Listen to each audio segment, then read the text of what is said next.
বন্ধুরা, আসসালামু আলাইকুম ওয়া রাহমাতুল্লাহ। আশা করি সবাই মহান আল্লাহর রহমতে ভালোই আছেন। আজ আবারও চলে এলাম আপনাদের মাঝে চমৎকার ও শিক্ষণীয় একটি বিষয় নিয়ে। ভিডিওতে একটি লাইক দিয়ে চলুন আজকের ভিডিওটি শুরু করা যাক। প্রিয় বন্ধুরা, আমরা সবাই চাই আমাদের মৃত্যুর সময় যেন আল্লাহ উত্তম মৃত্যু নসিব করেন।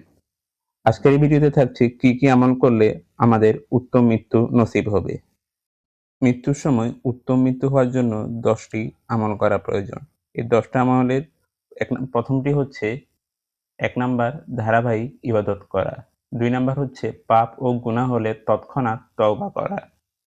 উত্তম মৃত্যুর ১০টি আমলের মধ্যে ৩ নাম্বারে রয়েছে প্রকাশ্য ও গোপন আমল করা।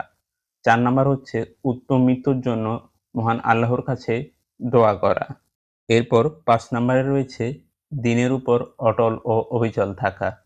৬ নাম্বারে রয়েছে মহান রব আল্লাহর ব্যাপারে সবসময় উত্তম ধারণা পোষণ করা। এরপর ৭ নাম্বারে রয়েছে তাকওয়া ও খোদাভীতি, অর্থাৎ আল্লাহকে সবসময় ভয় করা। ৮ নাম্বারে রয়েছে মুহাসাবা করা, অর্থাৎ প্রতিদিন ঘুমানোর পূর্বে সারাদিন কি ভালো ও খারাপ কাজ করেছি তার হিসাব করা।